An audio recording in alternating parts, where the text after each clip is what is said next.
जो एटमी क़ुव्वत में कोई इजाफ़ा नहीं हुआ या वॉर हेड्स में इजाफ़ा नहीं हुआ।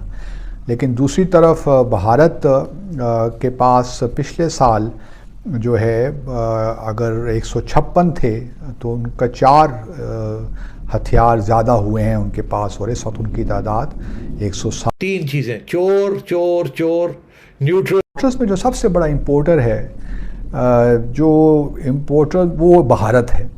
तकरीबन 11% जो है जो टोटल दुनिया की। फिर भी भारत को शर्म नहीं आती जनरल साहब? जो सबसे बड़ा इम्पोर्टर है, जो इम्पोर्टर वो भारत है। तकरीबन 11% जो है जो टोटल दुनिया की आप कह लीजिए तिजारत है, उसमें भारत तिजारत नहीं, जो इंपोर्ट दुनिया करती है सबसे ज़्यादा जो इंपोर्ट्स हैं वो कहते हैं कि भारत का जो डिफेंस एक्सपेंडिचर है वो हर साल इंक्रीज़ होता रहता है। गो के चूँकि भारत की इकॉनमी भी बढ़ रही है तो शायद वो डिफेंस जो एक्सपेंडिचर है वो जीडीपी के रेशो तो वही हो, लेकिन क्वेश्चन यही है कि वो भारत के पास अब वसाइल ज़्यादा हैं कि वो अपने डिफेंस पे ख़र्च करे। दूसरी तरफ पाकिस्तान का अलमिया ये है कि हमें अपने डिटेरेंस को क्रेडिबल भी रखना है, लेकिन हमारी चूँकि इकॉनमी उस तरह नहीं ग्रो कर रही तो हमारा पास वो वसाइल नहीं है कि हम अपने डिफेंस पे खर्च कर सकें। आपने फ़ौज के ख़िलाफ़ बात की है, आपने मुल्क के ख़िलाफ़ बात की है, आपने किसी फ़ॉरेन मुल्क के ख़िलाफ़ बात कर दी है और जो कि कानून के तहत आप नहीं कर सकते वगैरह, ये चलते रहते हैं चीज़ें। ये जाती कहीं भी नहीं है। जो लोग लगाने वाले होते हैं उनको भी पता होता है ये हरासमेंट है, और इससे ज़्यादा सिप्री का ये कहना है कि ईयर बुक में कि इस वक्त जो एटमी हथियार हैं दुनिया भर में उनकी तादाद तकरीबन 13,000 है, और सबसे ज़्यादा जो न्यूक्लियर वेपन्स हैं वो रशिया के पास हैं और तकरीबन उसकी तादाद जो है 6,000 है। उसके बाद अमेरिका आता है, और अमेरिका के पास जो हैं तकरीबन आप कह लीजिए कि 5,500 के करीब एटमी हथियार हैं या वॉर हेड्स हैं।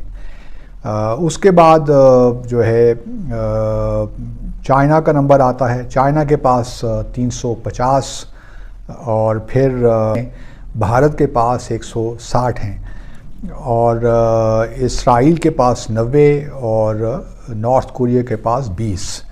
ये कोई उनके एस्टीमेट्स ही होते हैं, ये नहीं होता कि गवर्नमेंट्स उनको बताती हैं कि ये हमारे पास इतने जी न्यूक्लियर वेपन्स हैं।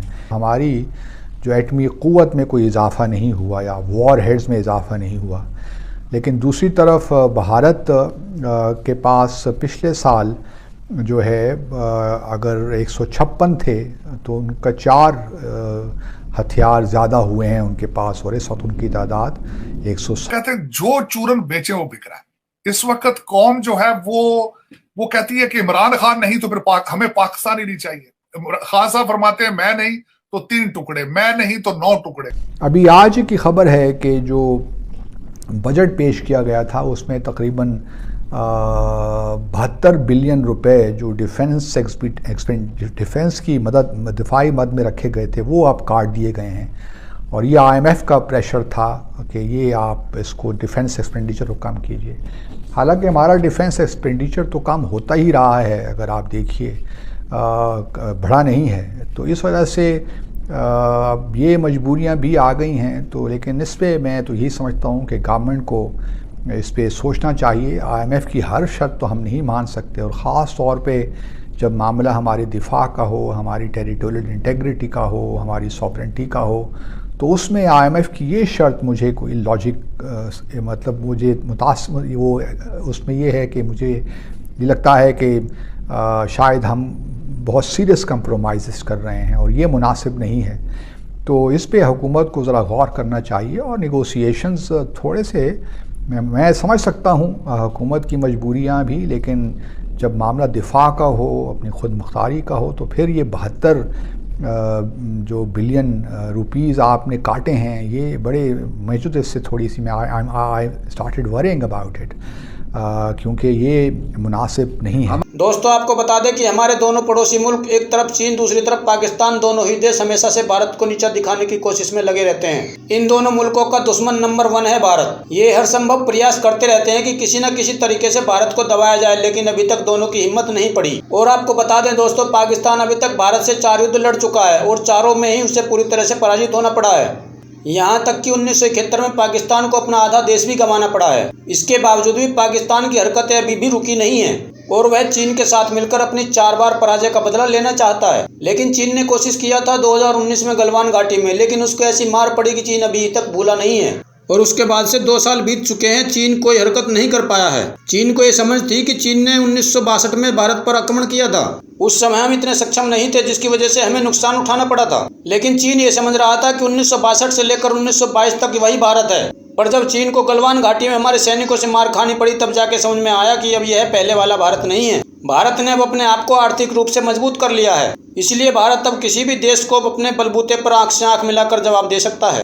और इसके पीछे यही कारण है कि अगर आप आर्थिक रूप से मजबूत नहीं है तो आप किसी से भी आंख से आंख मिलाकर सामना नहीं कर सकते हैं, क्योंकि हमेशा ये डर बना रहेगा कि फिर किसी जरूरत के लिए उसके पास जाना पड़ेगा। और आपको बता दें, जब भारत ने रूस से S-400 लिया था तो आवाजें उठने लगी थी कि अमेरिका किसी न किसी कानून के तहत भारत पर प्रतिबंध लगाएगा, क्योंकि अमेरिका तुर्की पर S-400 खरीदने के चक्कर में प्रतिबंध लगा चुका था। लेकिन वैसा नहीं हुआ। फिर रूस से भारत ने तेल खरीदा, फिर आवाजें उठी कि अमेरिका प्रतिबंध लगाएगा, लेकिन ऐसा नहीं हुआ।